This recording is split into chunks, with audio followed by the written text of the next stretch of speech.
sama gars yi maa ngi leen di ziar tey nag PM ak président tout le temps ñu doon wax focus leen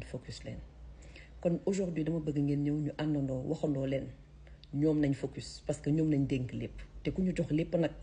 boo mënta doxal ñi la fal duñu xam sax fu ñuy taxawee. daanaka ñëpp xam nañ ni état continuité la moo tax nag tey aujourd'hui bu ñu gisee gouvernement bi di am taxawaay bu am solo te liggéey yi nga xamante ni ñu ngi koy def di ko yeggali c'est très bien parce que Sénégal moo soxla te état noonu lay def xool li nga xamante ni baax na ñu jël ko li baaxut du génn ko teg ko nee sauf que tey amul benn réalisation boo xamante ni mën na fës yenn fës yi waaw te tey bu ñu leen seetaanee de bëgguma ngeen bokk ci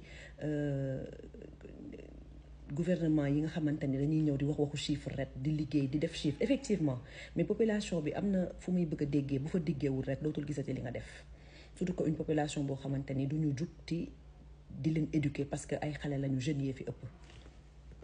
léegi nag boo nekkee état nga maîtriser woon trop li nga xamante ni mooy sa communication avant bi nga nekkee à l'opposition bi nga ñëwee nga gis ni yaa ngi adopter les méthodes traditionnelles c'est parce que y a un problème aujourd'hui am na lu bëri loo xamante ni teg nañ ko mais mënul sax feeñ parce que environnement bi c'est pas propice voilà man toog naa jël retrait di déglu di xool mais gisuma daal vraiment am na mais il y a des actions qui sont posées mais vraiment je pense que ce sont des actions assez insignifiantes parce que réew nag pour nga mën a liggéey sérieusement il faut maîtriser ta jeunesse il faut maîtriser ta souveraineté éducative c'est important sans l'éducation mais on ne peut aller nulle part et aujourd'hui on ne peut pas asseoir en fait li nga xamante ni mooy la défense de la souveraineté bi nga xamante ne président mu ngi koy jaay fépp la souveraineté numérique mais aujourd'hui je pense que il faut que ñu xoolaat suñu éthique c'est important suñu ay valeurs parce que aujourd'hui on est en train de corrompre notre jeunesse on est en train de vraiment corrompre ce legs bi nga xamante ni ça ne nous appartient pas parce que oui on a une éducation boo xamante ni elle est importée dommage que léegi nañ koy xam bu ñu si daan nekk ñun nekk xale doo ko gis mais c'est après que ngay xam ni vraiment effectivement li mag ñi wax que dafa am que roy bi bëri na parce que xale yi dañuy dem ba duñu amati repère moo tax foofu laay terminer ci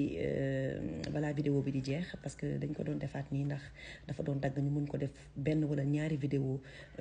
yu 15 maximum voilà yu 15 minutes quoi. Peut-être qu'aujourd'hui le Sénégal n'est pas vraiment en crise mais nos sociétés sont en crise notre jeunesse est en crise l'éducation est en crise et les réseaux sociaux pour couronner le tout en fait exposent nos failles. Il y a eu un problème, il y a eu des failles, il y a eu vraiment quelque chose qui nous a échappé mais lan la l'éthique se perd, les comportements se dégradent et apparemment ça ne dérange pas grand monde et aujourd'hui en fait il faut qu'on puisse asseoir notre souveraineté mais éducative. On a un héritage à léguer. Il faut qu'on puisse maîtriser en fait notre langage suñu aada ñu maîtriser suñu cosaan parce que société bi comme ni ma ko doon waxee sànq dafa jaxasoo kenn mënatul gis sa bopp ci société bi te déjà l'environnement en fait n'est pas propice dëkk bi dafa da ngay mel ni ko xatte sa propre dëkk en fait da ngay mel ni ko xat kon je pense que état bi bu mu ñëwee woon li mu war a njëkk a def rek mooy jéem a def tout ba nga xamante ni slogan jub-jubal jubbanti dañ koy porter ñoom ñu doxal ko dans le long terme parce que aujourd'hui sensibilisation ci kii la bokk ci éducation la bokk te dañoo nekk ci réew moo xamante ni mag ñi comme xale yi ñëpp nañ war a sensibiliser ndax yenn saa nga gis yu yaradiku xale def ko waaye yenn saa nga gis koo xamante ni moo ko war a yar def lu pire que lu xale bi di def kon xale boobu kan mooy nekk repère am kan moo tax nag tey carte gi bu jaxasoowee nii xale yi dootuñ gëm nit ci àdduna moo tax le président et son premier ministre vraiment ñu ngi leen di jaajëfal monsieur le président vous avez en face de vous une femme qui a beaucoup de respect pour vous je vous l'avais même dit mais là je le répète parce que damay def benn pause tuuti rek avant de reparler du slogan parce que je pense que monsieur le président ñu ngi dem rek mais peut-être que toute la nation a oublié de vous dire merci d'avoir accepté aujourd'hui d'être le premier du premier merci aujourd'hui d'être le président Bassirou Diomaye Faye parce que amaana nu mu demee nii bu dul woon yow rek dina gën a jaxasoo kon yaag PM dafa am loo xam ne moo leen lié dafa am loo xamante ni c'est comme si vous étiez des frères d'armes wala des frères de sang et aujourd'hui tout loolu yëpp dafa boole lié leen ci kaw li nga xamante ni mooy l'espoir de tout un peuple voilà yéen ñaar da ngeen ko porté ci vraiment man je pense que on a la chance de vous avoir vous comme président parce que nag bu dee en fait même étant PM c'est difficile pour monsieur Ousmane Sonko aujourd'hui de vraiment de gouverner ah kon ça veut dire que bu nekkoon président kon te amul les hommes qu'il faut ça allait être vraiment une catastrophe mais xam naa ni yow du metti ci yow parce que tu as l'homme qu'il faut monsieur le président aujourd'hui le futur second de Sonko laa yërëm kan moo nar a dynamique kan moo nar a mën a porter sa vision kan moo nar a mën a porter seen vision parce que la vision de monsieur Ousmane Sonko avant d'être le Sénégal ça a été vous monsieur le président ci foo yëg ak foo yëgul le PM en fait je pense que amul dara lu koy mën a bettati ci àddina waaye carte ki bu joxe soowee nii je pense que dina ko bett te dinañu bett tamit te li tax muy metti du waxu politique nag vraiment lii politicien mënu ko dégg il faut nga humain il faut nga xam ni vraiment que des fois en fait il faut que ñu taxaw tuuti waxante à cœur ouvert pour que ñu mën a passer à autre chose c'est voilà la démocratie que moi je veux aujourd'hui monsieur le président je pense que c'est pas facile pour vous mais c'est pas facile aussi pour le PM et c'est pas facile pour nous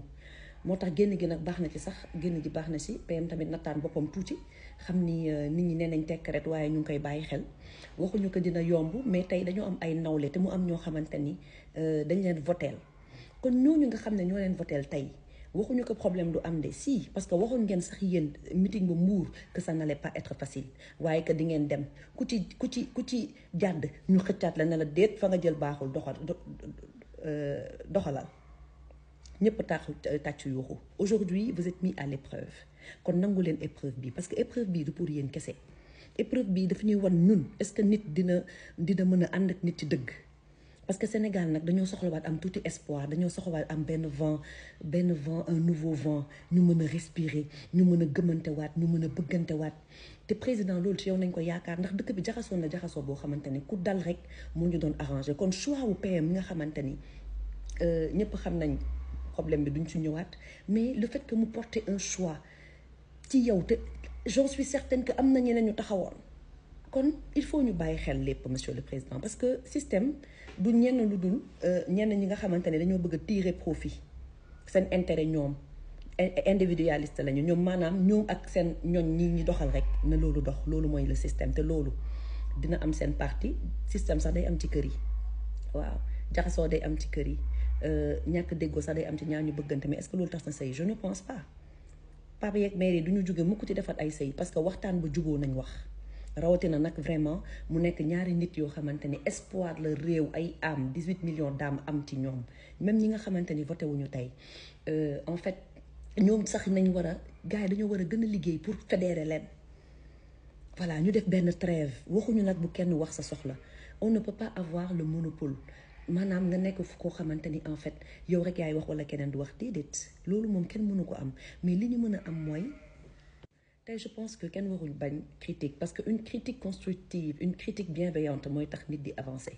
voilà mooy tax nit di avancer kon bu ñu nekk ce peuple là bi nga xamante ni les femmes sont dénigrées les enfants sont mal fagotés mal nourris bu ñu nekk ce peuple bi nga xamante ni nous sommes un peuple de croyants kon dañoo war a nekk référence muy catholique di jullit dañoo war a nekk référence ñun les sénégalais parce que nag waxuma la sax jullite mais tey suñu culture rek suñu aada ak cosaan baax ak xam teraanga mu ngi réer kon on est en train de corrompre notre en fait ce peuple là te gis nga bu ñu ko xasee ba corrompre yegg ci degré boo xamante ni wallahi bu ñu fi amoon sax yonent bu fi nekk wallahi yërmande yàlla bu waree wàcc di ngeen xam ne ñun ay jaam kese lañu bu ñu fa yegg am na ñoo xamante ne bëgguñu jàmm bu ñu fa yegg nañ ñu yërëm aujourd'hui même au Sénégal des gens veulent donner leur avis ils ont même peur de se faire insulter parce que wax yombul dinañ la attaquer fu nekk dinañ la wax loolu ne mais loolu yëpp amul solo de suñu der yi amul solo mais nag ay xol nañ yor kon xol yi bu mu yàqu bu xolu sénégalais yi yàqu ci PM wala ci président ñun yéen nañu am.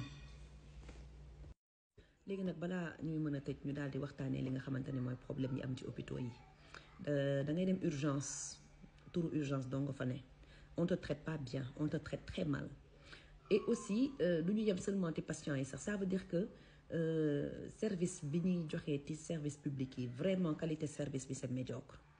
les Sénégalais le savent dañoo xamul nu ñu leen di def rek yéen ngeen foo ne que nit ñi du leen wax dara wala mais loolu àq la sama gars yi àq la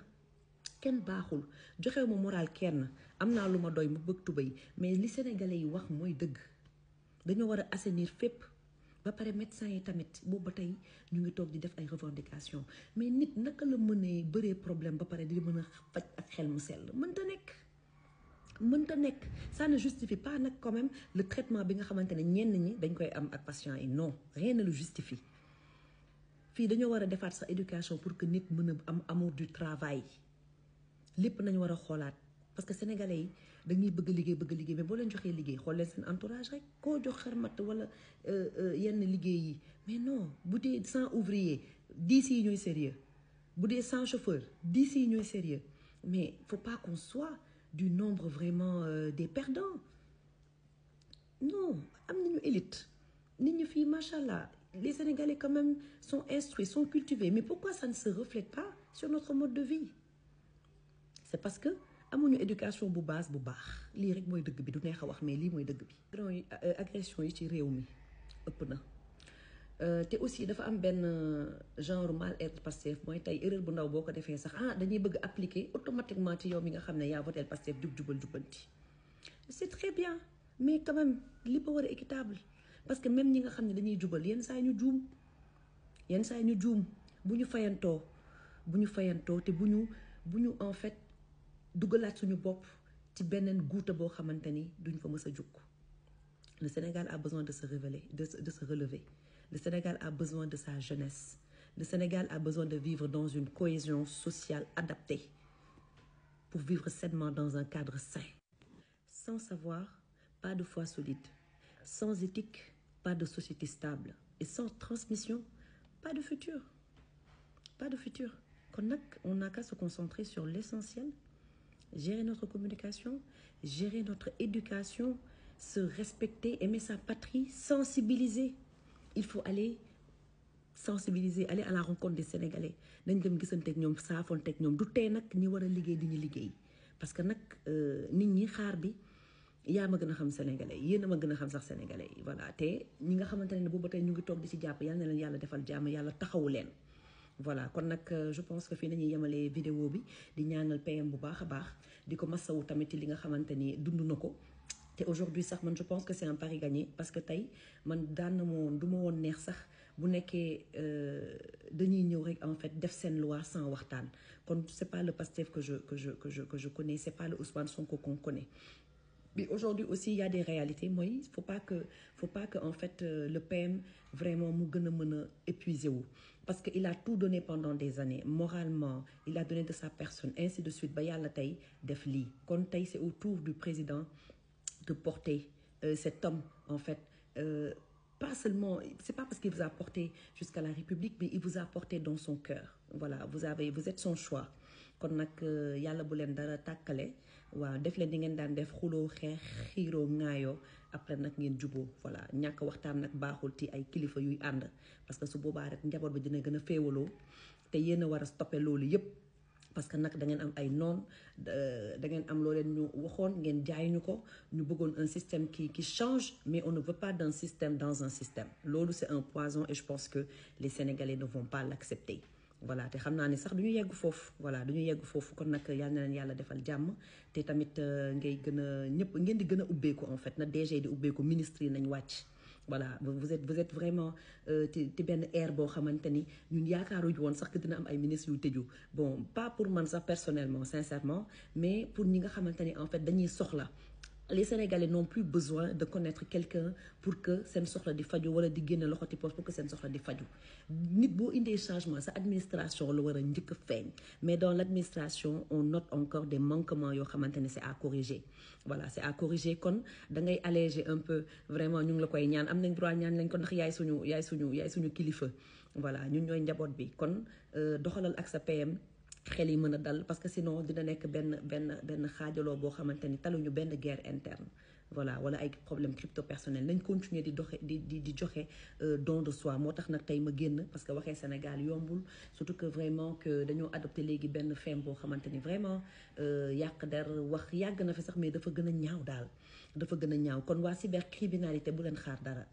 bu leen xaar nit ñi porter plainte vraiment li nga xamante ne day atteinte aux bonnes mœurs yéen xam ngeen ko kon boo leen ko déggee da ngeen ci war a dox mais ñu dem ci sensibiliser